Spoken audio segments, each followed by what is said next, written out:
से याद रखिएगा, कहीं लग जाए आपकी जिंदगी में कि अब मेरा जीवन बहुत नरक सा निकल रहा है, बहुत कष्टमय निकल रहा है, ये बेलपत्री लेना। इस बेलपत्री के बीच वाले पत्ते पर पीला चंदन लगा लेना। कितना लगाना है?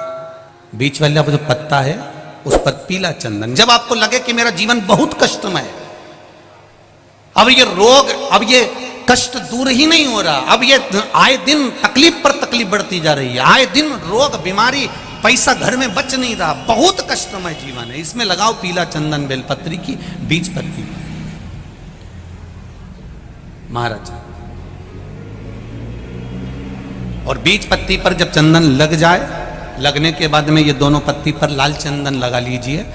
इन दोनों पत्ती के बीच में जो डंडी का भाग होता है, आपको कहा था, आपको स्मरण में होगा शायद, हमने जब बेलपत्री की महत्वता बताई थी तो उस बेलपत्री की महत्वता में कहा था ब्रह्मा विष्णु महेश ये तीन हैं, बोला था। बीच में ये बड़ी पत्ती से लेकर जो दो पत्तियां होती हैं, इनके बीच में जो जगह बचती है, इसमें मां पार्वती के 64 योगनियां, मां पार्वती अपनी पूर्ण सिद्धि के साथ में जितनी भी देवी के स्वरूप हैं, वो माता 64 योगनियां देवी के स्वरूप में यहां पर विराजमान होती हैं। दो पत्ती के नीचे से जो डंडी होती है नीचे तक, ये पूरी डंडी में 33 कोटि देवी देवताओं विराजमान होते हैं इस पूरी डंडी के अंदर।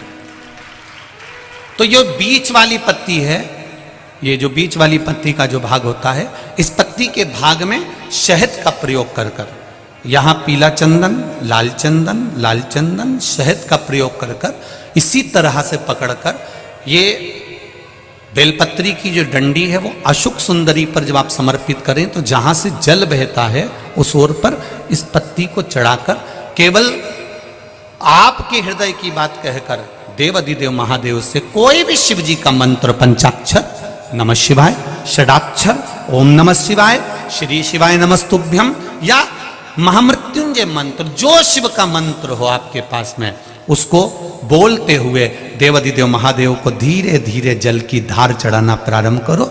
जल की धार जब पूर्ण होने लगे, उसमें थोड़ा जल बचे, तब अशोक सुंदरी पर जो तुमने बेलपत्र चढ़ाई है वहां उस जलधार को चढ़ाए।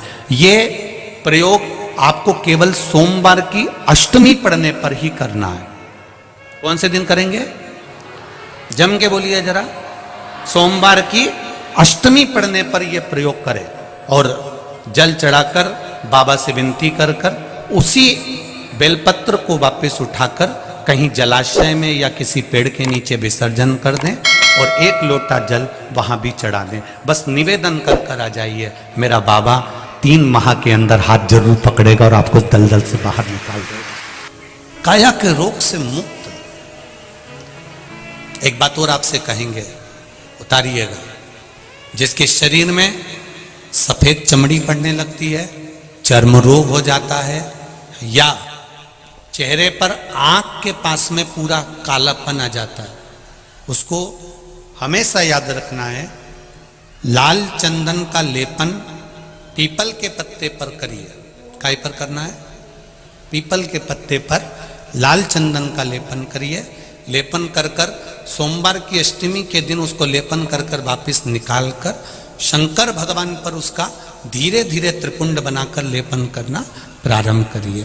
जब आप त्रिपुंड बनाकर लेपन करना प्रारंभ करें, उसके बाद उस चंदन को जो सोमवार की अष्टमी है तब निकाल कर लिया है और निकाल कर लाकर उसको डब्बी में रख लें।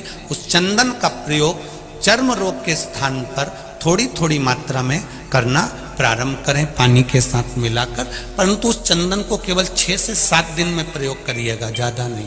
धीरे धीरे चमड़ी, परंतु उसको सोमवार की अष्टमी के दिन सिद्ध कर कर बनाना है, उसको सोमवार की अष्टमी के दिन चढ़ाना है श्री शिवाय नमस्तुभ्यम या ओम नमः शिवाय या पंचाक्षर मंत्र या महामृत्युंजय मंत्र, जो आपको आता हो, शिव जी का जो नाम आपको याद हो उसको बोलकर चढ़ाओ। उसको लिया, फिर उसको अपने शरीर पर लगाना प्रारंभ करो।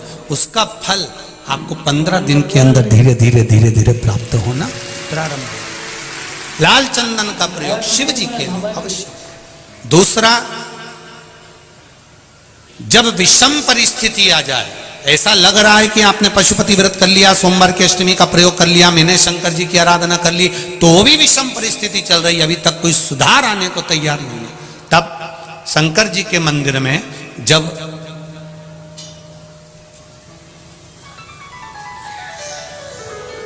बेलपत्र चढ़ाने के लिए आप जाएं, तब प्रयास करिएगा कि बेलपत्र को, अशोक सुंदरी का स्थान सबको मालूम है ना, बोलो जम के बोलो जरा, मालूम है सबको? अशोक सुंदरी वाली जगह पर बेलपत्री को डंडी वाली जो जगह है जहां से पानी बहकर जाता है उधर रखना, उसी बेलपत्री को वापस उठाना। शिव जी के शिवलिंग पर जब बेलपत्री रखो तो डंडी का भाग, आप यहां बैठे हो तो डंडी का भाग पीछे की ओर होना चाहिए। शिवलिंग जैसे ये है तो डंडी का भाग पीछे की ओर, उसको रखकर 7 लोटा जल भगवान शंकर पर समर्पित कर दीजिए, अपने भाव को रखते हो। अगर विषम परिस्थिति चल रही है, आपने पशुपति व्रत कर लिया, सोमवार के अष्टमी का कर लिया, उसके बाद भी कार्य नहीं हो रहा, अटक रहा है किसी कारणवश, कोई फाइल मोटी है, थोड़ा समय लग रहा है, तो 7 लोटा जल का प्रयोग करें। धीरे धीरे 7 लोटा जल शिव जी को बाल्टी में भरकर ले जाएं अपने घर से। 7 कलश जल शिव जी को समर्पित करना है, और समर्पित करने के बाद उस बेलपत्री को वापस अपने ही घर पर लेकर आ जाना। 11 दिन 21 दिन उसको रखो, फिर उसका विसर्जन वापस किसी नदी, सरोवर, तालाब या वृक्ष के नीचे कर दीजिए। बाबा हाथ पकड़कर बाहर निकाल ही देगा। परिस्थिति अगर बहुत विचित्र, विषमता, बहुत विषम परिस्थिति में उस जगह पर इसका प्रयोग कर सकते। शंकर भगवान को रिझाना, बेलपत्र का प्रयोग भगवान शिव को रिझाने का जो आनंद है, शिव को जो मनाने का आनंद है, वो एक स्वरूप ही अलग है। उसका एक किसी ने पूछा है कि गुरुजी हम अगरबत्ती लगाते थे तो किसी ने मना कर दिया कि अगरबत्ती लगाएं नहीं, किसने लिखा? तो हमने इसमें लिखा है कि अगरबत्ती नहीं लगाएं, ऐसा किसी ने हमको कह दिया।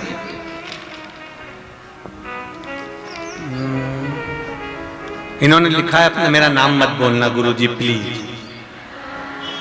हौरी जी हो, नहीं बोलो, पर पत्र तो तुम्हारा ही है। मोबाइल नंबर बोल दो क्या? अब पत्र में बोला है नाम नहीं लिखना, पर मोबाइल नंबर 2 लिखे हैं, बोलो तो बोल, चलो जाने दो। तो इन्होंने कहा है कि गुरुजी किसी ने कहा है कि हम अगरबत्ती लगाते थे तो अगरबत्ती में बांस होता है तो मत लगा।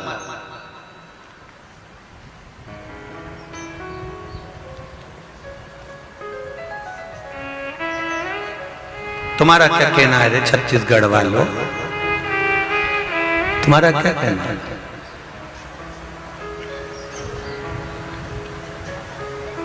कल से कोई तुमसे कह देगा सब्जी में तेल होता है, बिल्कुल मत खाना, तेल खाएंगे तो ब्लड प्रेशर होगा। 2 अगरबत्ती लगाते हो, 2 की जगह 4 लगा। अगरबत्ती बनाने वाला अगरबत्ती बना रहा है, डंडी में वो क्या लगा रहा है, बस अगरबत्ती वालों से निवेदन है, दिल से कोई अगरबत्ती लगाता है तो निवेदन है उसमें बांस का प्रयोग ना करें। अगरबत्ती लगाओ, भगवान को मना नहीं है। अगरबत्ती बनाने वाला भी मेहनत करता है, कुछ लोग अगरबत्ती का निर्माण करते हैं, और अगरबत्ती लगाने से हमारी श्रद्धा का भाव जागृत होता है। कितनी अगरबत्ती लगाते हैं अपन अपने यहाँ? कभी